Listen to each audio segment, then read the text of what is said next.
فرماتے ہیں بنی اسرائیل میں کوئی عابد تھے، تو اللہ اور اللہ کے لیے اللہ کی مخلوق سے اتنا پیار، وہ ایک دن کہیں جا رہے تھے تو راستے میں پہاڑ آ گیا. آپ کو پتا ہے پہاڑ کی چڑھائی اوکھا کام ہے، تو پہاڑ دیکھ کے نا اپنے لیے نہیں، وہ عرض کرتے ہیں رب کریم تو قادر ہے، اگر تو چاہتا تو پہاڑ نہ بناتا، تیری مخلوق کو آسانی ہو جاتی.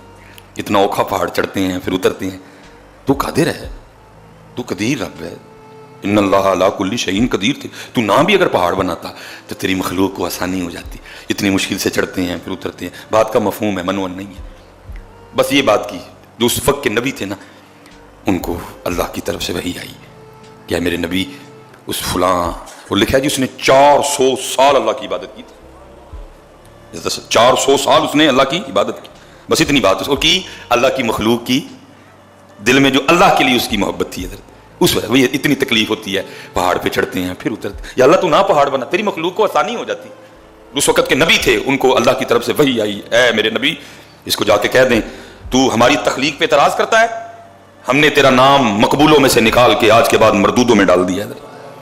آج کے بعد تو ہمارا مقبول نہیں، تو مردود ہے. آج کے بعد ہماری تخلیق پہ اعتراض کرتا ہے. وہ اللہ کے نبی اس عابد کے پاس تشریف لے گئے اور جو حکم سرکاری تھا جا کے اس کو سنایا، بھائی تو نے رب کی تخلیق پہ اعتراض کیا ہے، رب کی طرف سے تیرے لیے یہ پیغام آیا ہے، آج کے بعد تیرا نام مقبولوں میں سے نکال کے مردودوں میں ڈال دیا گیا. وہ اسی وقت سجدے میں چلا گیا.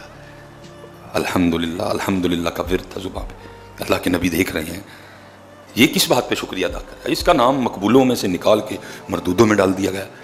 پہلے جنتی تھا اب جہنمی ہو گیا، تو اس پہ شکریہ والی کون سی بات؟ جب اس عابد نے جس نے 400 سال اللہ کی عبادت کی تھی اپنا سر سجدے سے اٹھایا نا، تو اللہ کے نبی پوچھتے ہیں تیرا نام مقبولوں میں سے نکال کے مردودوں میں ڈالا گیا ہے، تجھے جنت والوں کے رجسٹر میں سے نکال کے تجھے جہنم والوں میں داخل کر دیا، شکریہ کے والی کون سی؟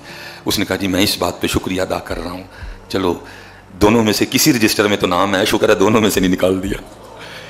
جہنم میں پھینکا، یہ تو نہیں کہا کہ ہمارا بندہ نہیں، جہنم میں ڈالا ہے نا، یہ تو نہیں کہہ دیا کہ ساڈا بندہ ہی نہیں.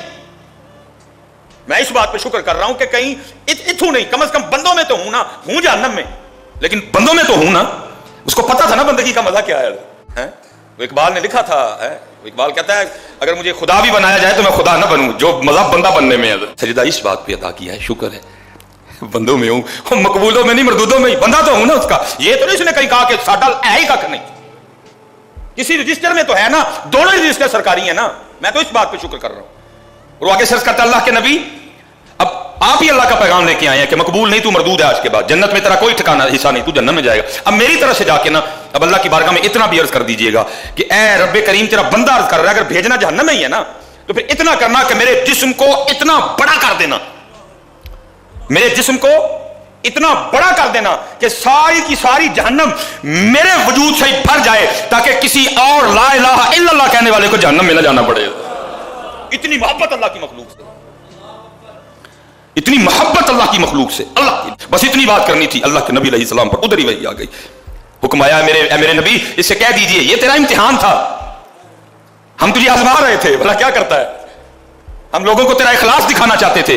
اتنا پیار میری وجہ سے میری مخلوق سے، جا تجھے بھی معاف کر دیا اور قیامت والے تو جس کے لیے کہے گا میں اسے بھی معاف کروں گا.